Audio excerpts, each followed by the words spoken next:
নমস্কার বন্ধুরা, মনজাচার চ্যানেলে আপনাদের সবাইকে স্বাগত। আমি পারমিতা। আজকে আবারও একটা নতুন রেসিপি আপনাদের সামনে নিয়ে এলাম। আজকে ইনগ্রেডিয়েন্টস দেখে তো বুঝেই যাচ্ছেন যে কি বানাবো। হ্যাঁ, আজকে আমি ডিম বানাবো, তবে এই ডিমটা একঘেয়ে ওই ডিমের কষার মতো নয়। আজকে বানাবো হোয়াইট এগ কারি। তো হোয়াইট এগ কারি বানানোর জন্য আমি প্রথমেই ডিমটাকে সিদ্ধ করে নিয়েছি, করে আমি ঠান্ডা জলে এটাকে রেখে দিয়েছি। এটা কিন্তু খুবই তাড়াতাড়ি তৈরি হয়ে যায় এবং হাতে যদি সময় আপনাদের কম থাকে তাহলে এই রেসিপিটা একবার ট্রাই করে দেখতে পারেন। খেতে যেমন দুর্দান্ত হয় আর খুব কম টাইমের মধ্যে তৈরিও হয়ে যায়। আসুন দেখি এর জন্য কি কি ইনগ্রিডিয়েন্টস লাগে। প্রথমে তো ডিমটা নিয়ে নিয়েছি সিদ্ধ করে, এবারে এটাকে ছাড়িয়ে নেব। এবার এখানে আমি নিয়ে নিয়েছি দুটো বড় সাইজের পেঁয়াজ, বড় বড় করে কুচো করে নিয়েছি আদা আর লঙ্কা তিনটে আর কিছুটা রসুন। ঝালটা আপনারা আপনাদের পরিমাণ মতো দেবেন। এবার কড়াইতে আমি তেল দিয়ে দিলাম। তেলটা এখানে গরম হয়ে গেছে। এবারে এর মধ্যে আমি পেঁয়াজগুলো, সাথে আমি রসুন, লঙ্কা, আদা এই সব কটা উপকরণই এর মধ্যে দিয়ে দিলাম। এবারে এর মধ্যে আমি গোটা ধনে 1 টিস্পুন দিয়ে দিলাম। এবার দিয়ে দিয়েছি আমি গোটা জিরে। এবার এখানে আমি জিরেটা দেখানো ভুলে গেছি, তো এখানে আমি গোটা জিরে দিয়ে দিলাম 1 টিস্পুন। এবারে এর মধ্যে দিয়ে দিলাম কাজু বাদাম। এবারে এর মধ্যে আমি দিয়ে দিচ্ছি ছোট এলাচ আর একটা জায়ফলের অল্প একটু টুকরো আর দারচিনি। এবারে এর মধ্যে দিয়ে দিলাম শাহমরিচ। এটা হচ্ছে শাহমরিচ, যেটা হচ্ছে সাদা গোলমরিচ। এবার সবকটা উপকরণ খুব ভালোভাবে ভেজে নেব।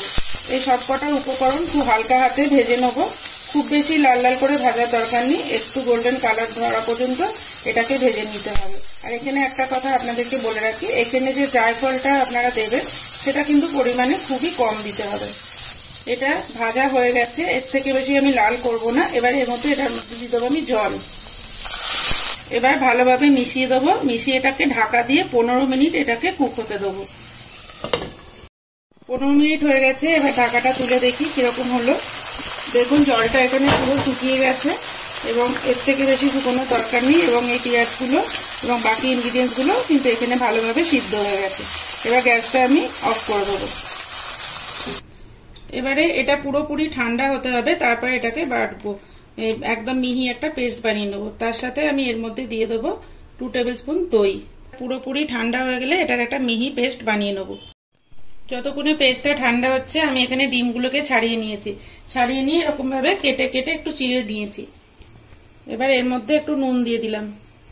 এদিকে ওই সেম কড়াইতে আর একটু তেল দিলাম, দিয়ে এবার এই নুন মাখানো ডিমগুলো এর মধ্যে দিলাম। এদিকে পেস্টটা আমার ঠান্ডা হয়ে গেছিল, এটাকে একদম ভালোভাবে মিহিভাবে একটা পেস্ট বানিয়ে নিয়েছি। ডিমগুলোকে এখানে হালকাভাবে আমি চিড়ে চিড়ে নিয়েছি। তার ফলে কি হবে, ডিমটা তেলের মধ্যে দিলে ফাটবে না। আর এটাকে কিন্তু আমি খুব বেশি কড়া করবো না, একদম হালকা একটু ভেজেই তুলে দেবো। সাথে সাথে এই চিড়ে দেওয়ার ফলে এর মধ্যে পুরো মশলাটাও কিন্তু এর মধ্যে ঢুকবে। ডিমগুলো কেটে ভাজা হয়ে গেছে, এবার আমি তুলে নেবো। এবার ওই তেলেতেই ডিমটা তোলার পর আমি দিয়ে দিলাম 2টো তেজপাতা। তেজপাতাটার একটা সুগন্ধ বার হলে আমি এর মধ্যে যে পেস্টটা বানিয়ে রেখেছিলাম সেটা দিয়ে দেবো। এবার এর মধ্যে দিয়ে দেবো পরিমাণ মতো নুন। এবার দিয়ে দিচ্ছি 1 টিস্পুন চিনি। এবার মশলাটা খুব ভালোভাবে কষিয়ে নেব। এর মধ্যে দিয়ে দিলাম মিক্সি দেওয়া জলটা। এবার আমি দিচ্ছি অল্প পরিমাণ গরম মশলার গুঁড়ো, একদম অল্প দিচ্ছি, কারণ আমি গরম মশলা কিন্তু আগে ভাজার সময়ও দিয়েছিলাম, গোটা গরম মশলা। আপনাদের যদি আমার চ্যানেলটা ভালো লাগে এবং আমার রান্নাগুলো যদি আপনাদের ভালো লাগে তাহলে please like, share and subscribe করে দেবেন, সাথে থাকবেন। নতুন যারা তাদেরকে অবশ্যই রিকোয়েস্ট করব, তারা যদি আমার ভিডিওটা দেখে থাকে অবশ্যই যেন আপনারা সাবস্ক্রাইব করে দেন। আপনাদের কাছে এটা রিকোয়েস্ট রইল। আর যারা পুরনো সাবস্ক্রাইবার তাদেরকেও আমি জানাই অসংখ্য ধন্যবাদ। এটা ভালোভাবে কষে গেছে। এবার ডিমগুলো এর মধ্যে দিয়ে দেবো। ডিমটা দেওয়ার পর আরও 10 মিনিট আমি ভালোভাবে গ্রেভিটার সঙ্গে কষিয়ে নেব।